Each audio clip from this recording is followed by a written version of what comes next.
السلام علیکم ورحمۃ اللہ وبرکاتہ۔ آج کوئی ایسا نہیں ہے کہ ایسا ہم کوئی آپ کو کہانی یا کوئی بہت وہ گانا یا کوئی آپ انٹرٹینمنٹ انفوٹینمنٹ یا کوئی خبری اس میں عنصر ہو۔ بس چھوٹی سی ایک بات کر کے میں اجازت چاہوں گا۔ بات صرف یہ ہے کہ رسول اللہ صلی اللہ علیہ وسلم نے فرمایا تھا کہ ہر دو انسانوں کے درمیان طبی طور پر اتنا فرق ہے کہ اتنا آسمان اور زمین کے درمیان نہیں ہے جتنا دو افراد کے درمیان طبع کا فرق ہے۔ ہر بندہ دوسرے سے بہت مختلف ہے۔ تو یہ بات مجھے اور طرح سے سمجھ آئی۔ میں اب میڈیا پہ کیونکہ لٹل بٹ مجھے دو چار پلیٹ فارمز جو ہیں ان پہ کام کرنا پڑتا ہے، جس وقت سوشل میڈیا کے ٹاپ پلیٹ فارمز ہیں، تو ہم کچھ بھی کر لیں۔ مثلا میں چاہتا ہوں کہ یار سنجیدہ لوگوں کے لیے کہ سنجیدہ بات کی جائے، تو جواب ملے گا جی کہ سنجیدہ مطلب ساری زندگی سنجیدہ پڑی ہوئی ہے، مسائل انسان کو پہلے ہی سنجیدہ کیے ہوئے ہیں، آپ بھی سنجیدگی کی ڈوز دیں گے تو ہم لوگ تو رونے والے ہی ہوتے رہیں گے، ہم میں کیا، ہم کچھ بھی نہیں کر پائیں گے نا۔ ہمارے کوئی تھوڑا سا امیوزمنٹ ہونی چاہیے، تھوڑا سا کوئی مذاق، کوئی یہ وہ ہونا چاہیے، کوئی تاکہ بندہ جو ہے وہ غموں سے تھکا ہوا چور وہ کچھ بیچارہ کر لے۔ اوکے جی، ہم نے سنجیدہ بات کر دی۔ اچھا، ہم نے کہا کہ یار سنجیدہ، سب سے سنجیدہ بات تو قرآن اور رسول صلی اللہ علیہ وسلم کی بات ہے، وہ کی جائے۔ ہم نے قرآن کی بات کی، اس نے کہا جی وہ سارا دن جی ڈاکٹر اسرا عرضہ کرنا، ایک فلاں مولوی، فلاں اینک لگانے والا، فلاں بغیر چشمے کے، چھوڑا جی یہ رولڈ آؤٹ۔ سارا دن لوگ بیچارے کیا سارا دن زندگی کے تھکے ہارے ٹوٹے ہوئے، پھر وہی بات جہنم جلا کے رکھ دے گی، جنت میں آپ کو یہ دیا جائے گا وہ دیا جائے گا، اس کے علاوہ آپ کے پاس کیا ہے؟ چھوڑا اسے، لیو اٹ۔ انہوں نے کہا اچھا پھر کیا کیا ہے؟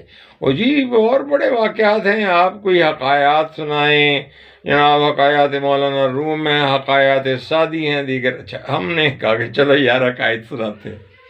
وہ ہم نے حقائق وقائق کا چکر کرنا شروع کیا۔ او بابا جی کی کر دے ہو زندگی خود ایک حقائق ہے،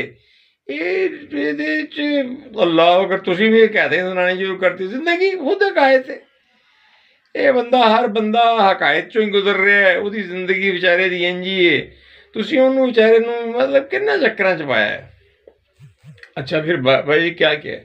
او یار گل ہے کہ کوئی اچھے جے بول ہون، گانا چنگا جہا ہوئے، ہاں جی۔ اچھا کس طرح نہ ہوئے؟ وہ ہے نا کہ لوکاں نال بڑے بڑے علمی ہوندے نے، ٹریجڈی ہوندی، محبت فیلر ہوندے، ناکامی ہوندی، ناکام ہو جاندے بیچارے، تے وہ پھر انہوں نے علمی گانے چنگے لگدے۔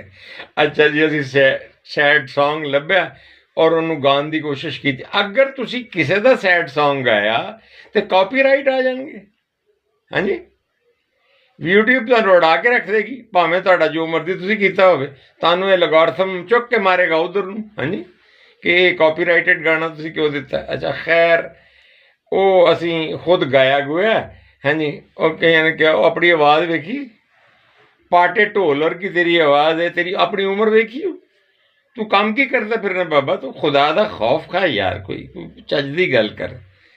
نوجوان منڈا ملیا، او بابا جی بڑا مزہ آیا، تسی نہ کتے شوق جا گانا گاؤ، چلچلا جا گانا گاؤ جہدے چ نا مطلب ناچ سینے نہ لگ جا ٹھا کر کے۔ میں کہ کتے پھاٹی نہ جائے میرا ویر، ٹھا تے کر کے لگ جائے گی لیکن بنے گا کی؟ میں کہ یار ہوں سوال پیدا ہوتا کہ کریے کہ میں پھر یہ کیا کہ یار میری گل سنو، کوئی گل بھی تو لوگوں کو پسند نہیں آن دی تے پھر چپ کر کے بہ جانے ہیں۔ یہی سب نے چنگی گل ہے کہ چپ سب نالوں چپ بھلی ہے، ہاں جی، تے چپ چ حدیث بھی ہے، سکوت النجا خاموشی چ نجات ہے، ہاں جی، تے سانوں تے کھ پلے نہیں جی پیا کہ لوکی کی پسند کرتے ہیں تے کی نہیں کرتے۔ ہاں ایک چیز سارے پسند کرتے ہیں، بھاویں لوگ ہی ویکھن، وہ تمہیں پتہ ہی کی ہے، ہاں جی، وہ ضرور ویکھن گے تے وہ کتوں بھی لبے جناب علی، تے حالانکہ وہ لیے بھی یہی ہے کہ بہتر ہے کہ شیشے سامنے جا کے خود نو ویکھ لین۔ اجازت دیو، گل یہ سی کہ کمادے وڑ جے جٹ تے گنا کوئی بھی پسند نہیں آتا، ਕੋਈ ਫੇਸਬੁੱਕ ਤੇ ਟੁਰ ਜੇ, ਯੂਟਿਊਬ ਤੇ ਟੁਰ ਜੇ, ਕਿਸੇ ਵੀ ਸੋਸ਼ਲ ਮੀਡੀਆ ਪਲੇਟਫਾਰਮ ਤੇ ਟੁਰ ਜੇ, ਉੱਥੇ ਇੰਨਾ ਕੁਛ ਹੈ, ਇੰਨਾ ਕੁਛ ਹੈ, ਇੰਨਾ ਕੁਛ ਹੈ ਕਿ ਬਸ ਰੱਖ ਇੱਥੇ। ਅਸਲਾਮ ਵਾਲੇਕਮ।